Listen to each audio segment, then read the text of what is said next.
भारत की राजधानी और एक केंद्र शासित प्रदेश है। इसमें नई दिल्ली सम्मिलित है जो भारत की राजधानी है। दिल्ली राजधानी होने के नाते केंद्र सरकार की तीनों इकाइयों कार्यपालिका, संसद और न्यायपालिका के मुख्यालय नई दिल्ली और दिल्ली में स्थापित हैं। दिल्ली जनसंख्या के तौर पर भारत का दूसरा सबसे बड़ा महानगर है। यहाँ की जनसंख्या लगभग 1,70,00,000 है। यहाँ बोली जाने वाली मुख्य भाषाएं हैं हिंदी, पंजाबी, उर्दू और अंग्रेजी। भारत में दिल्ली का ऐतिहासिक और भौगोलिक महत्व है। इसके दक्षिण पश्चिम में अरावली पहाड़ियां और पूर्व में यमुना नदी है, जिसके किनारे यह नगर बसा हुआ है। यह प्राचीन समय में गंगा के मैदान से होकर जाने वाले वाणिज्य पथों के रास्ते में पड़ने वाला मुख्य पड़ाव था।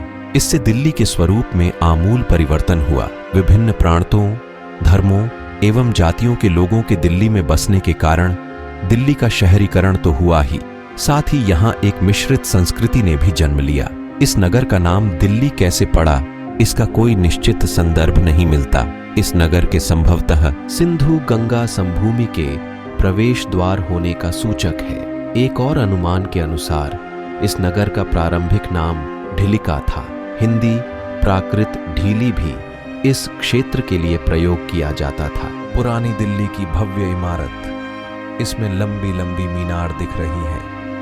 एक जामने में पानी की टंकी की तरह इनका प्रयोग होता था।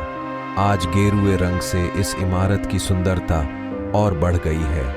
इसमें स्कॉटिश तत्वों की झलक भी दिखती है। जितना इसके पन्नों को पलटा है उतना ही कुछ नया पाया है।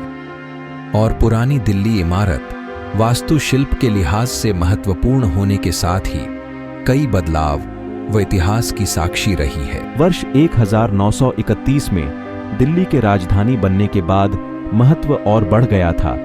इसलिए वर्ष 1934-35 में रेलवे स्टेशन परिसर को और विस्तार दिया गया। प्लेटफार्म की संख्या बढ़ाई गई और बिजली के सिग्नल लगाए गए। स्वतंत्रता के बाद औद्योगिक एवं अर्थव्यवस्था की उन्नति के साथ ही यात्री सुविधाओं को भी महत्व दिया गया।